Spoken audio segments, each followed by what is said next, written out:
ever been bullied, mocked, or downright insulted?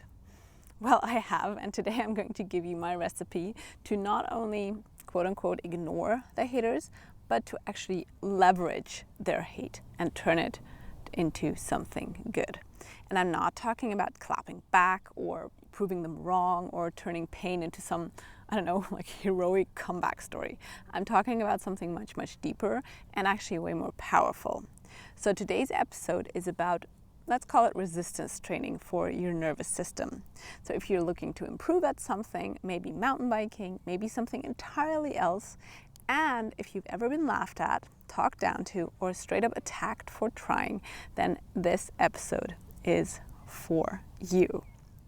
If you're new here, I'm Roxy. I'm a full-time mountain bike coach and a graduate mental trainer, and lately I have been getting a lot of unusual training. Not on the bike actually, but in the comment section of my videos and, well, generally content. And this training has been training in dealing with bullies. Oh, actually also in my private messages, because some of these guys messaged me privately. So today I want to talk about how we can turn bullying, especially the kind that comes in through screens, into fuel. Because I've been asked this so many times lately, so I decided now it's time for this episode. So let me read you a few comments I've received. First one, this video is nothing more than an extended bout of verbal diarrhea, butthurt defensive drivel from the most self-obsessed mountain bike coach ever. Then the next one below, drop video, if you struggle with that, you have no business charging people money for riding lessons. Next one, I feel sorry for the instructors you certify. The next one, you are simply deluded and an obnoxious and unpleasant person. And another one, let me Google a therapist in your area for you. You're clearly struggling with your mental health. Yeah, these are just a few ones, and all of them came in the last weeks. And I can't believe they're real either. Like when I'm reading them, I'm like, oh, seriously? But I'll be honest, when I read them the first time, I was gobsmacked. And it's only human to feel hurt for a moment or longer, because our deepest wish is just being accepted for who we are. And let me actually tell you a nerdy neuroscience fact. Your brain cannot tell the difference between social rejection and physical pain. So they both light up the same neural pathways and they both hurt physically. So of course words like this do sting for a moment. And in my 20s, they would have not only stung, they probably would have sent me into days of self-doubt and misery. But the thing is, I have learned something, or let's call it, I've had a lot of practice over the last years. So what I've learned is that what people say about you, especially when it's cruel, tells you almost nothing about you, but it reveals everything about them. Someone who lashes out like that is likely in pain. Like maybe they've never been heard, they feel powerless, or they're battling their own demons, and instead of healing, they've chosen to hate. Because the problem is that the people who are the hardest to love are usually the ones who need it the most. I know it sounds weird, but the people who are the hardest to love are the ones who need it the most. But their behavior just keeps pushing people further away. And most anger talk is simply a survival mechanism they develop to cover their hurt, and spewing their pain on everyone around them is their way of dealing with their hate.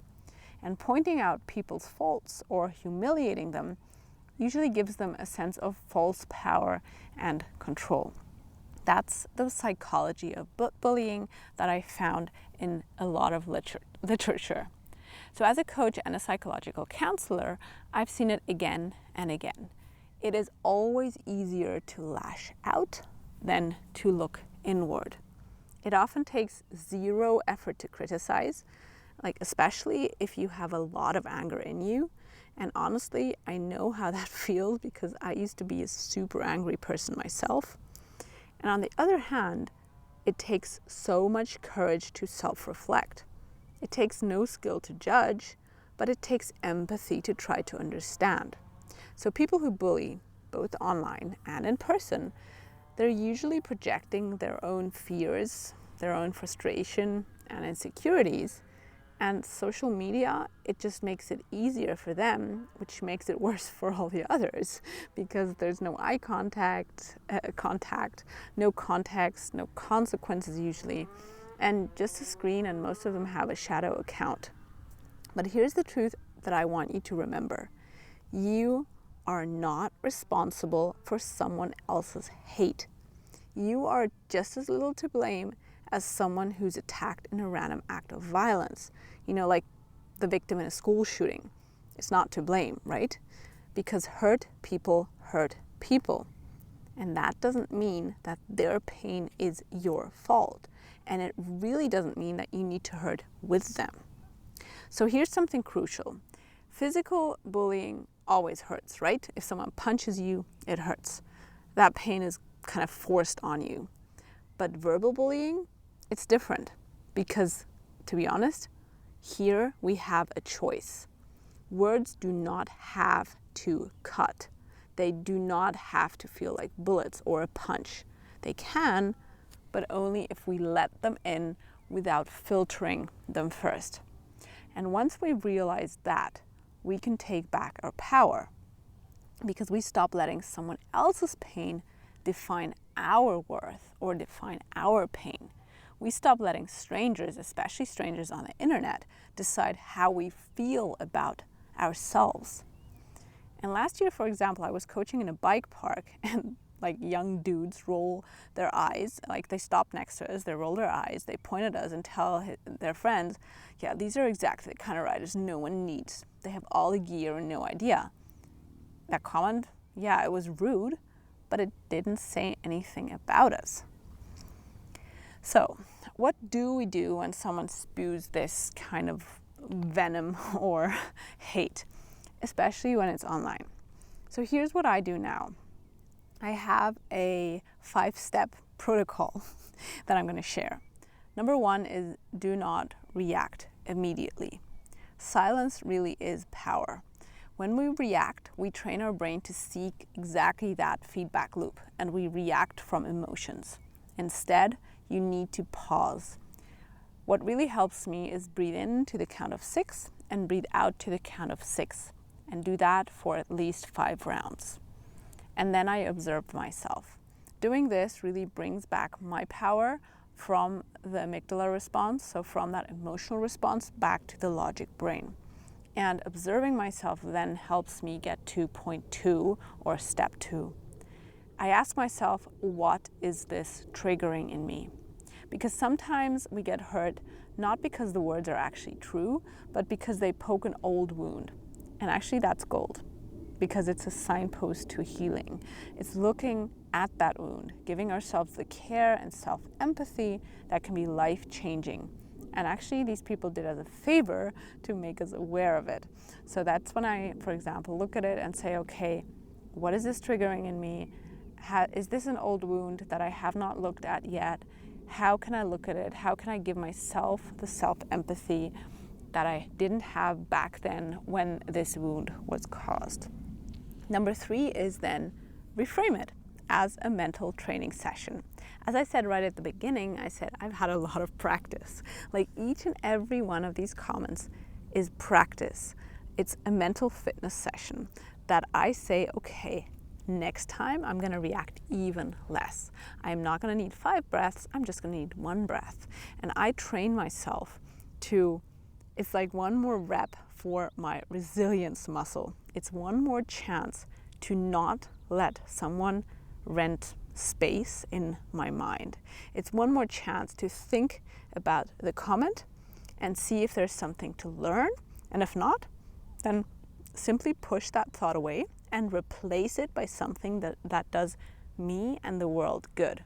So pushing away is not like, oh, I don't want to think about it. Pushing away is replacing that with something that is helpful. That is super important, because your brain cannot not think about things. If I tell you don't think about the pink elephant with the blue trousers, you're going to think of an elephant with the blue trousers.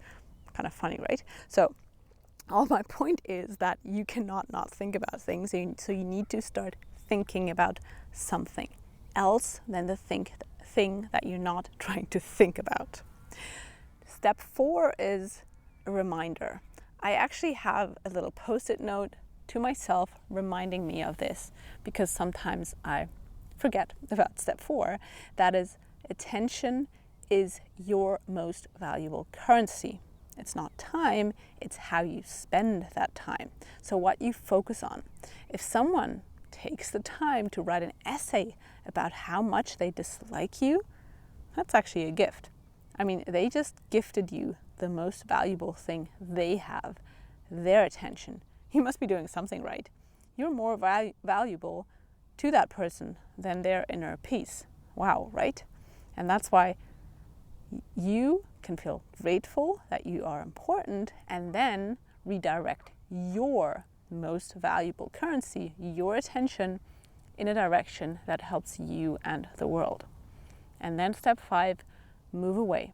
Remove that toxic person from your socials and your surroundings. This goes much deeper than just ignore the haters, because you can actually take it as learning for yourself, as those reps for your resilience system. And one thing you really need to keep in mind is you become the average of the 5 people you spend the most time with. And that's why don't dwell on these people, remove them. Make it a conscious choice. Set boundaries, ban them from your account, but remove them, and remove the thoughts about these people from your life. Here's something I say to myself a lot. I always say, if you live for their approval, you'll die from their rejection. So I'd rather be hated for who I truly am than to be loved for who I'm not. And this is not just like motivational fluff. It's neuroscience, because your nervous system adapts to whatever kind of feedback you feed it. So if you keep looking outside for validation, you're going to give away your inner compass. Instead, you're just going to train your brain to keep adapting. But what you want to train your brain for is to ground itself in truth, in your deep appreciation from the people you actually like and from yourself, not just random popularity. You want to train your brain to seek your peace, your authenticity, not just to get applause from random people. I always like to say, if you've been here for a while, I'm going to disappoint as many people as it takes to avoid disappointing myself, because at the end of the day, that's what's going to count. And I noticed one day that I actually spent so many years trying to impress people that I didn't even like.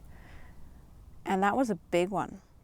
So the moment you grow, the moment you become visible, and the moment you step into your authenticity, you will get criticism. And that's actually a good sign, because it means that you're on your path and not on their path. So next time someone throws shade, you really need to pause and breathe and smile. Because have you ever noticed that where there's light, there cannot be darkness? You know, they cannot coexist, because light always beats darkness. Darkness is the complete absence of light.